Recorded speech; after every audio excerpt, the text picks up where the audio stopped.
Então vamos lá continuar a nossa aula. Aula passada a gente viu um pouco dos crimes militares, a gente viu da remuneração, do militar que é candidato à carga eletiva. Hoje a gente vai ver as férias e outros afastamentos. Então eu fiz aqui, pessoal, tópicos, né? Que pequenos tópicos de como vai funcionar nossas férias para ela ser feita de maneira legal, certo?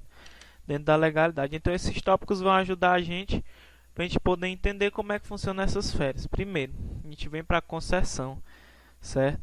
A gente sabe que as férias é o afastamento total do serviço, certo? Porque vai servir para descanso para o militar, certo? Então, pessoal, a concessão, como é que vai ser dada essas férias? Qual é o período dessas férias, pessoal? As férias, opa, perdão, só um minutinho, apagar aqui, pronto. Pessoal, as férias, elas são concedidas ao militar. Vou botar só um AN aqui. As férias, pessoal, são concedidas anualmente, certo? Ao militar. Então, o militar não vai tirar 3, 4 férias por mês, certo? Ou 4, 3, 5 férias ao ano. As férias do militar é anual, só vai ser concedida anualmente. E quem é que concede essas férias? Pessoal, as férias vêm de acordo com a portaria do comandante geral. Cuidado para não confundir a autoridade competente aí, certo? Essas férias, elas são concedidas anualmente, como a gente tem aqui, a concessão é anual. Quem concede aqui, pessoal, é de acordo com a portaria do comandante geral, certo? O gozo dela, de gozo obrigatório, certo? Antigamente o militar não era obrigado a tirar as férias. Hoje, você é obrigado, elas são de gozo obrigatório. Você é obrigado a gozar suas férias quando for concedidas a você, certo? Pessoal, quando o militar ele tira suas férias, né? Ele ganha um direito que eu acho que é muito interessante, muito bom, mas que qualquer trabalhador tem esse direito. Alguns têm, né? Pessoal, quando o militar ele tira suas férias, certo? Ele vai ter aí uma ajuda aí no seu bolso, né? Por quê? Porque a remuneração dele, além da remuneração normal que ele já ganha, ele vai ter um aumento aí, pessoal, vai ser remunerada com 1/3 a mais da remuneração normal. Então vai ser aumentado o salário dele 1/3 mais da remuneração que ele já ganha. Então ele já vai ter um aumento aí na sua remuneração, certo? E professor, qual é o período que ele pode tirar? Se completar um ano que ele não tira férias, né? Aí chegou o tempo de ele tirar essas férias. Ele pode se afastar a qualquer momento? Não, tem um momento certo. Vamos supor, né, que o SD Júnior aqui completou um ano que ele não tira férias. Aí já está no período dele tirar férias. Ele vai poder tirar essas férias em qualquer mês, não. Pessoal, as férias devem ser gozadas a partir do último mês do ano a que se referem ou durante o ano seguinte. Tem que ocorrer nesse período. Ou seja, a gente tem o SD Júnior, né? Vai tirar férias agora em 2015. Então ele só pode gozar essas férias no último mês do ano a que se refere. Aqui a gente está falando de 2015. Qual é o último mês do ano de 2015? Dezembro. Então ele pode tirar as férias dele já a partir de dezembro ou no restante do ano seguinte, certo? Pode tirar em 2016, pelo restante do ano. Tem que acontecer nesse período, a partir do último ano a que se referem, certo? Do ano a que se referem ou durante o ano seguinte. Então a partir de dezembro aqui de 2015, ele já pode tirar essas férias. Professor, essas férias vai sofrer alguma restrição?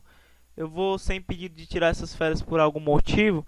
Claro que vai. Tudo tem a exceção, certo? Tudo tem uma restrição. Por quê? Segundo a nossa regra geral, a concessão, certo, das férias, em regra geral, ela não é para sofrer nenhuma restrição. Essa é a regra geral, mas tem a nossa exceção. Só tem 2 motivos que vai restringir suas férias, que é para cumprimento de punição disciplinar de natureza grave ou prisão provisória, que vai ser identificado pelo comandante geral, ou por necessidade do serviço, também identificado pelo comandante geral, certo? Então só vai ter dois motivos que vai restringir suas férias, ou para você cumprir punição disciplinar de natureza grave, certo?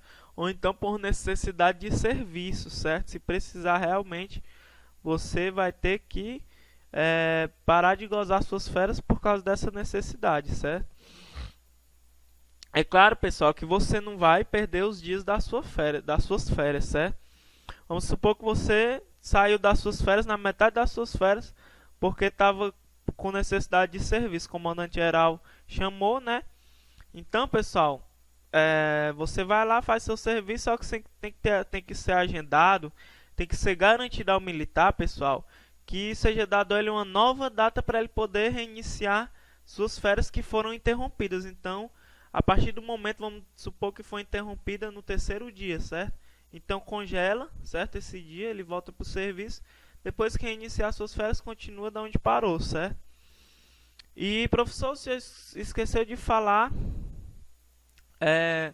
quanto tempo é essas férias. Pessoal, as férias, elas são de 30 dias, certo? São 30 dias as férias dos militares. A gente vai ver que ela pode ser tirada, né? Pode ser dividida no meio aí.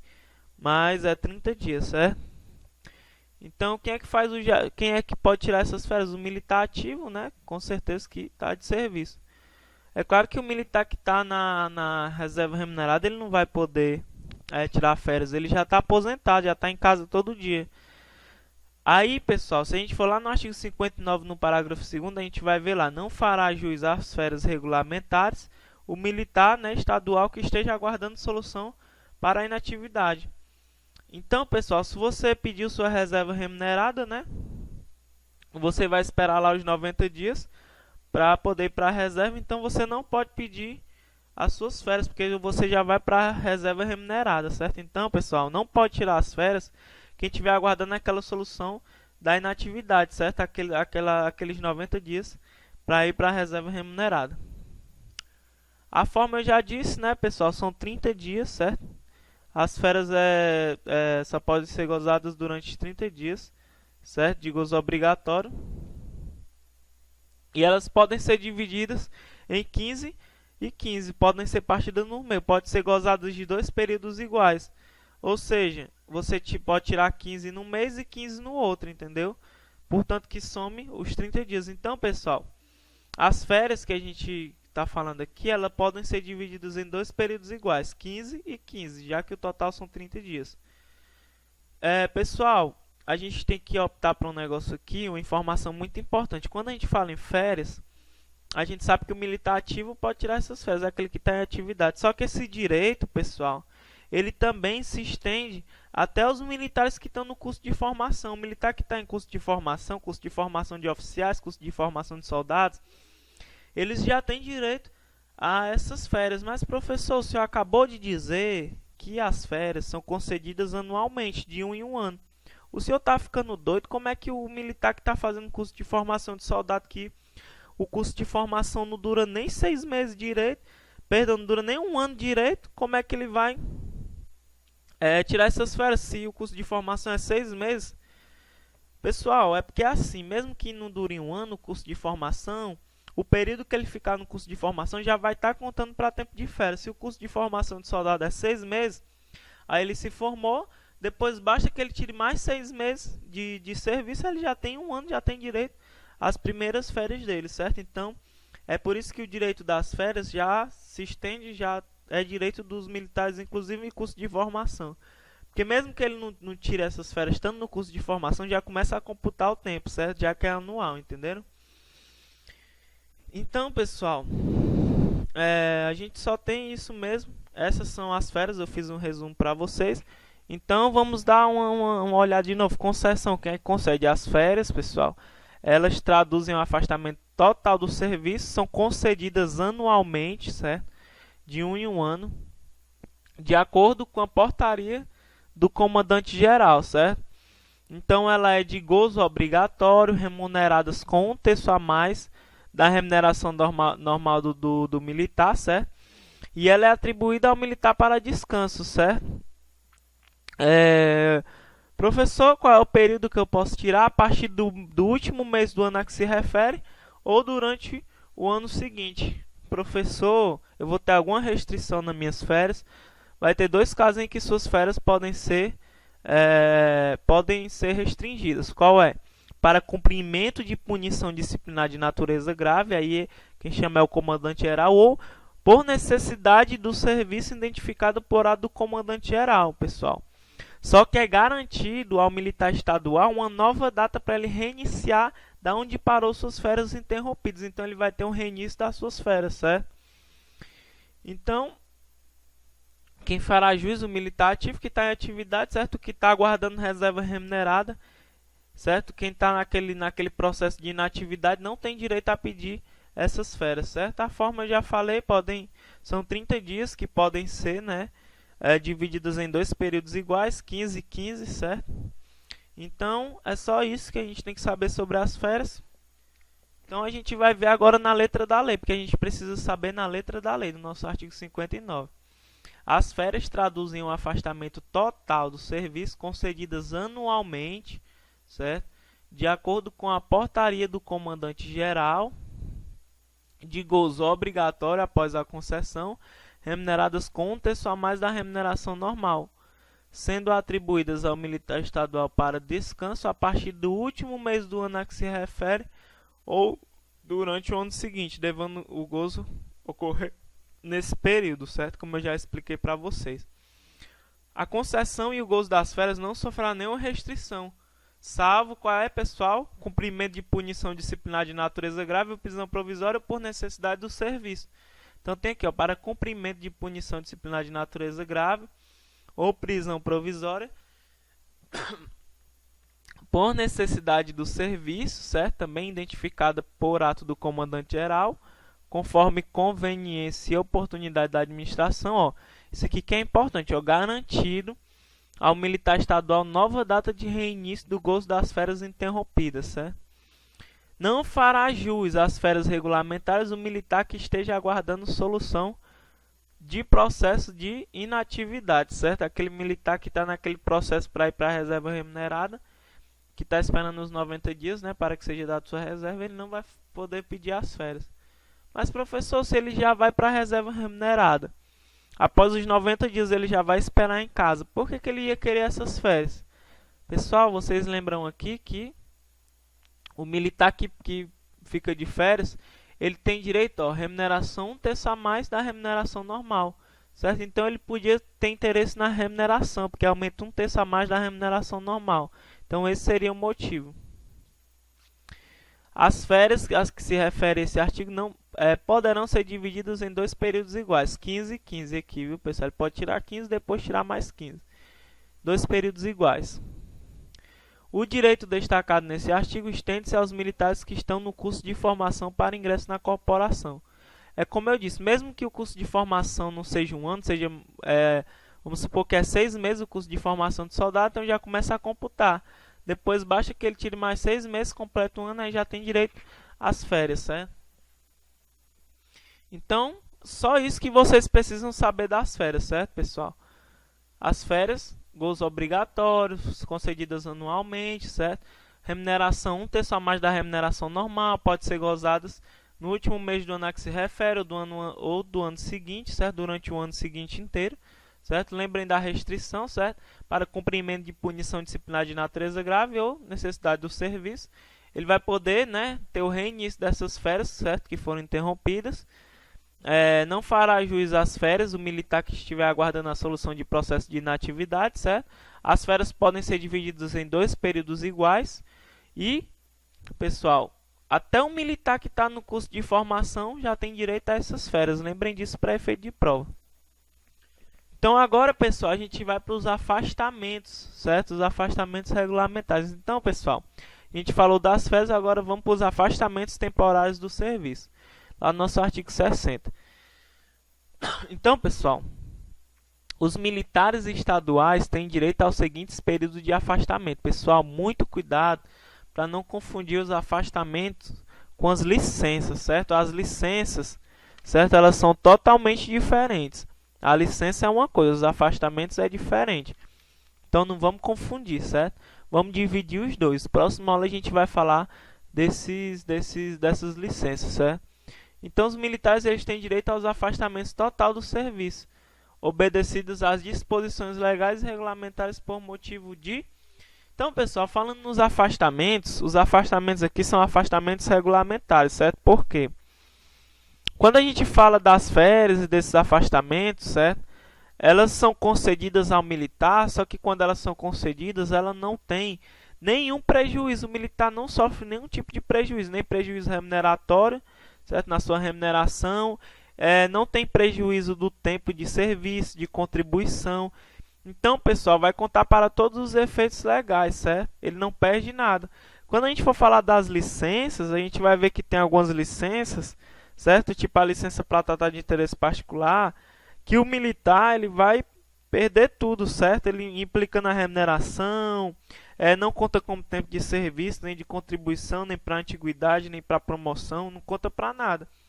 Já esses afastamentos, né, regulamentares, eles não vão gerar nenhum prejuízo, é sem prejuízo da remuneração, certo? É computado como tempo de serviço, como tempo de contribuição, certo? Para todo efeito legal é computado. Essa é a diferença. Cuidado para não confundir com as licenças. A gente está falando aqui de férias e afastamentos temporários, certo? Então, pessoal, a gente tem o primeiro afastamento, certo? Que é de núpcias. Quando é que eu vou poder tirar esse afastamento de núpcias, né? Quando eu contrair o matrimônio, quando eu for me casar, né? Então, a partir do momento que você vai contrair o matrimônio, você pode, né? Você vai tirar aí seu afastamento de núpcias, que vai ser 8 dias, certo? Tanto faz para homem ou para mulher. Afastamento de núpcias, 8 dias, certo? Pessoal, para você poder tirar esse afastamento de núpcias, tem uma condição, certo?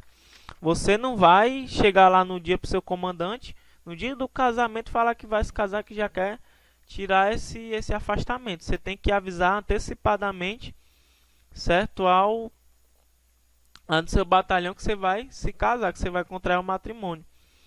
Então, pessoal, nesse primeiro caso aqui de núpcias, certo? Tem que ser solicitado antecipadamente a data do evento, a data do casamento, certo? Então, essa é a única condição, certo?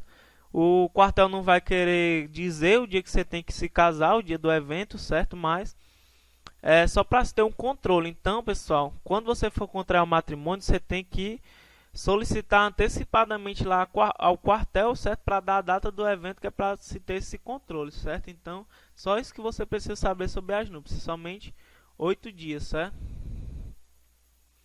O luto, pessoal. O luto aqui também é de 8 dias, certo? Por isso que é fácil lembrar, porque quando a gente lembra de afastamentos, a gente lembra logo núpcias e luto. Todos os dois é o mesmo período. Então, o luto, pessoal, vai ser quando um desses aqui, quando morrerem um desses parentes, ó, por motivo de falecimento de pais, irmão, cônjuge, companheiro, filhos e sogros. Inclusive, eu vi uma questão, pessoal, que dizia que o luto, né, vai ser concedido ao militar quando morrer. Aí tinha a palavra somente pais, irmão e cônjuge. Não tinha filho nem sogro. Então você ia marcar errado, porque a questão dizia somente ou era exclusivamente. Eu acho que era exclusivamente. Exclusivamente os pais, os irmãos e os cônjuges. Aí não tinha companheiro, não tinha filho, não tinha sogro, então você marca errado. Você tem que lembrar que o luto é de 8 dias, certo? Então vai ser por motivo de falecimento dos pais, irmão, cônjuge, companheiro, filho e sogros. Então é muito simples, certo?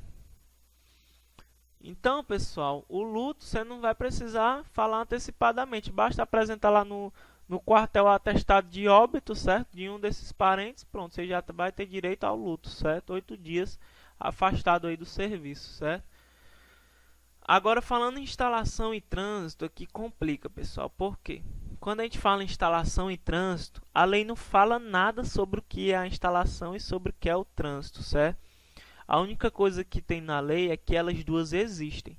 Então, para efeito de prova, você só precisa saber que a instalação é de até 10 dias e o trânsito é de até 30 dias. Só isso que você precisa saber, porque não fala nada sobre instalação e trânsito, só fala que existe. Tanto que quem não tem o manuseio de um professor, como é que ele vai descobrir para que serve essa instalação e esse trânsito? Só se ele for um aluno dedicado e pesquisar. Pessoal, o trânsito, esse trânsito, ele é concedido ao militar que implique, né, em mudança de sede. Ele vai mudar para outra organização policial militar, para outro quartel.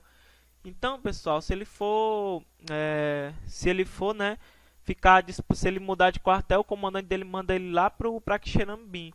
Então não vai ter como ele ir e voltar todo dia de Xerambim para Fortaleza. Então ele vai ser concedido esse período de trânsito, que é para ele poder transitar daqui de Fortaleza até Xerambim, certo? Inclusive, pessoal, quando a gente estuda lá os direitos do militar estadual, certo? Vocês lembram lá no nosso artigo 42 que a gente estudou, a gente vê que vai ser tudo pago. A viagem dele vai ser paga, as bagagens, as passagens do dependente. Então, quando a gente estudou lá, a gente viu que ele tem direito a todos esses subsídios que é para poder fazer essa mudança, certo? Então, pessoal, quando o militar é transferido, ele tem, né, direito ao transporte, certo? Vai ser pagada a passagem dos seus dependentes, certo? Vai ser pagas as bagagens que vão ser levadas de residência a residência. Então, pessoal, esse trânsito é para o militar, certo? Que vai mudar de sede, ele vai implicar prejuízo de mudança de sede, então ele vai ter até 30 dias para poder mudar, certo? Para se mudar. Já a instalação, pessoal, é quando chegando ao seu local de destino, ele vai ter 10 dias para se instalar. Ou seja, ele vai ter que procurar escola para os filhos, vai ter que procurar uma casa para comprar, para alugar, certo? Então tem várias coisas que ele vai ter que fazer ao chegar lá. Então ele tem mais 10 dias de afastamento para poder se instalar. Só que aí a gente entra na polêmica. Pessoal, o trânsito é até 30 dias, mas não necessariamente precisa ser 30 dias. O trânsito é até 30 dias, pessoal. Pode ser 20, pode ser 10, pode ser 5, pode ser 15, até 30 dias. Vai depender muito. Vai depender muito do militar que está sendo posto para outro canto. Um exemplo: se você é casado, se você tem filho matriculado na escola, se você tem conta no banco, né, certo? Na sua agência que é em determinado local de Fortaleza.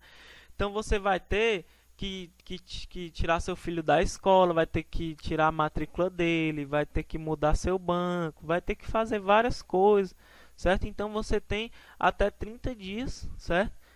Pode ser concedido 30 dias para você fazer esse trânsito, certo? De viajar para um canto para outro. Então, pessoal, vocês têm que ficar ligados para essa palavra até 30 dias. Se não tiver até 30 dias, vai estar errado. Tinha uma questão que falava: todo militar tem direito ao trânsito de 30 dias. Aí tem de 30 dias, você marca errado. Não é obrigatoriamente ser 30 dias, é até 30 dias. Então, fiquem atentos para essa palavra até, certo? Se não tiver até, a questão vai estar errada. Inclusive, se tiver uma questão falando que o militar, né, ele foi transferido para um município e recebeu um afastamento de trânsito de 10 dias e de instalação de 5 dias. Você vai lá e marca certo. Por quê? Porque é até 10 dias e o trânsito é até 30 dias. Então, tanto faz se ele ganhou, um exemplo, um trânsito de 15 e uma instalação de 5. Então, está correto, porque o trânsito é até 30 e a instalação é até 10. Então, fiquem atentos para essa palavra até. Então vocês sabem que o trânsito, né, é o trânsito que ele vai fazer de um município para outro, a mudança que ele vai fazer. E a instalação, pessoal, que até 10 dias é o tempo que ele tem para se instalar na sua nova residência. Vai procurar uma casa para comprar, para alugar, vai procurar escola para os filhos, certo? Então ele tem direito a esses 2 afastamentos. Mas como o professor é top, né, eu na minha experiência, eu sei que tem uma legislação específica que vem falar de instalação e de trânsito, e eu trouxe para vocês. Tá aqui, pessoal, do trânsito e da instalação.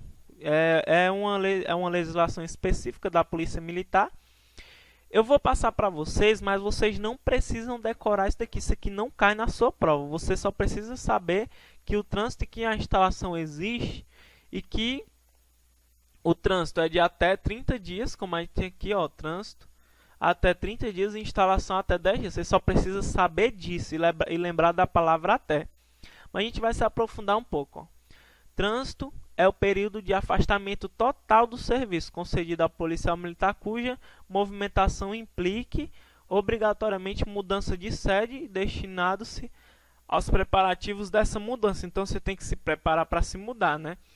Você tem que juntar as coisas que tem na sua casa antiga, você vai ter que desfazer lá a sua conta para mudar o local, né, da sua agência, você vai ter várias coisas que você vai ter que preparar para poder fazer esse trânsito. Então, pessoal, o trânsito ele é concedido pelo comandante geral, certo? Inicialmente, pessoal, o período do trânsito é de 10 dias. Isso para quem não tem muita responsabilidade. Isso é inicial, mas vai depender muito, pessoal, do tempo que você vai precisar, certo? Então, a gente só precisa saber isso aqui, porque o resto não é muito importante. Só para vocês saberem para que serve. Já a instalação, pessoal, é o período de afastamento total do serviço concedido ao militar após o término do trânsito, certo? Ele já transitou de um local a outro.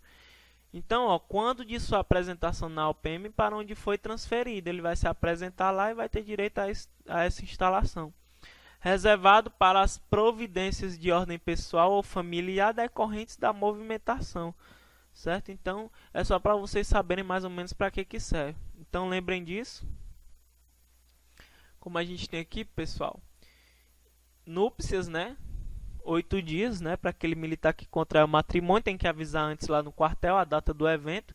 Luto, 8 dias para falecimento de pais, irmão, cônjuge, companheira, filhos e sogros. Instalação de até 10 dias e trânsito de até 30 dias. Então, primeiro vai ser concedido o trânsito, que é para ele transitar de um local a outro. Quando chegar lá, esse trânsito é de até 30 dias. Pode ser 20, pode ser 25. Quando chegar lá, ele vai se apresentar na sua nova OPM, né? O comandante geral vai conceder a instalação, que é até 10 dias.